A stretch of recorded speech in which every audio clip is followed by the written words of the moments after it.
তা আমি শুভেন্দু অধিকারীকে সেদিন বলেছি যে আপনি ভোটে জিতেছেন, আপনার দল জিতেছে, খুব ভালো কথা, কিন্তু মুর্শিদাবাদে আস্ফালনটা একটু কম করতে বলেন। আমি যেদিন ময়দানে মুসলমানদের নিয়ে নেমে যাব না, সেদিন এমন সাটা ভাঙা মাছ শুরু করব যে আপনাদের পতাকা বহন করার লোক থাকবে না। কেস, ওরকম কেস আমাদের বহুবার জেল খাটা আছে। সময় এসেছে এই ধরনের লোককে সবক শেখানোর। আপনাকে আমি পরিষ্কার বলছি, মমতা ব্যানার্জি মুখ্যমন্ত্রী নন। আপনি দুর্বল মুখ্যমন্ত্রী পেয়ে যা খুশি করেছেন, যা খুশি বলেছেন। আমি আপনাকে বলে গেলাম, আমরা দুটো এফআইআর স্টার্ট করেছি। Rejinagar PS case number 219/226, dated 26/6/2026, under section 152, 192, 196, 197, 224, 299, 351 within bracket 2, 352, 353 of the ভারতীয় ন্যায় সংহিতা। ইনসিডেন্ট নাম্বার 2 তেও আমরা শক্তিপুর পিএসএ 176/226-এ আরেকটা কেস ইস্যু করেছি।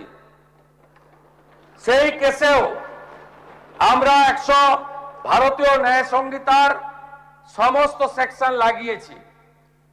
এবং আমি আপনাদেরকে অ্যাসিওর করছি, এত বড় ক্ষমতা আপনাকে কেউ দেয়নি।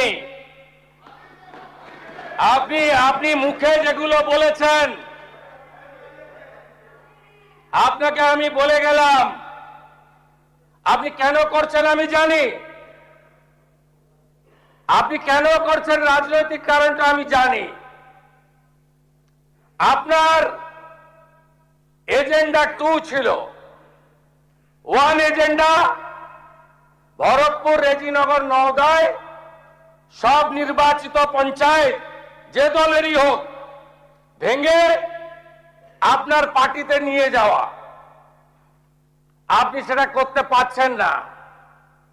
আর দ্বিতীয় হচ্ছে, আপনি 2টো সিটে জিতেছেন, নিয়ম মেনে একটাই রিজাইন করেছেন রেজিনগর। আগামী 2-3 মাসের মধ্যে উপনির্বাচন হবে, আপনি আপনার ছেলেকে জেতাতে চাইছেন। 72% মুসলিম আছে। মুসলিম ভোটকে কনসলিডেট করার জন্য আপনি এই খেলাটা খেলছেন। আপনি কান খুলে শুনে রাখুন, আপনাকে এইভাবে ধমক, হুমকি, বেপরোয়া, লাগাম ছাড়া কথা বলতে দেব না, দেব না, দেব না। আপনাকে আমি শুধু 3টে উদাহরণ দিলাম। সন্দেশখালীতে একজন ছিল,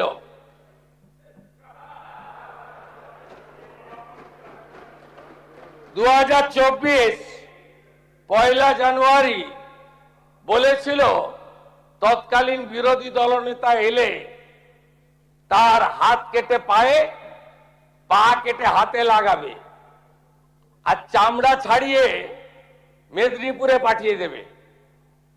ওর অবস্থা কি হয়েছে সবাই দেখেছে। একই টোন ছিল। আরেকটা জীবনতলার গুন্ডা ক্যানিং ভারত, ওর অবস্থাও কি হয়েছে দেখতে পাচ্ছে সবাই।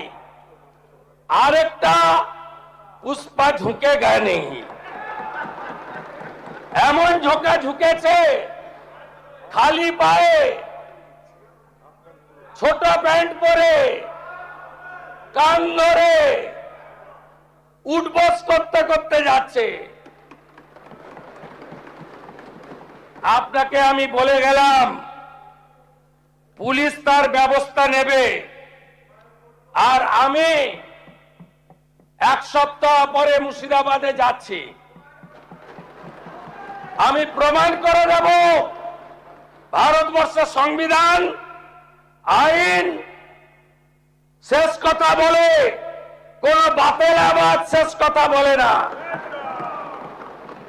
আপনাকে সংযত হওয়ার, সতর্ক হওয়ার, এই ধরনের কথা প্রত্যাহার করার এবং ভবিষ্যতে এই ধরনের কথা বলার আগে 25 বার ভাবার হুঁশিয়ারি দিয়ে আমি সবাকে আশ্বস্ত করছি।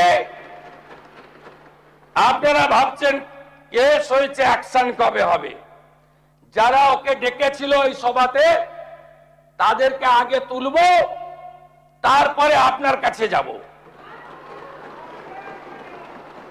যা করার করব, আমি আশ্বস্ত করছি আপনাদের। আপনি ধরে রাখুন, এটা ওর শেষ বক্তব্য, ধরে রাখতে পারেন।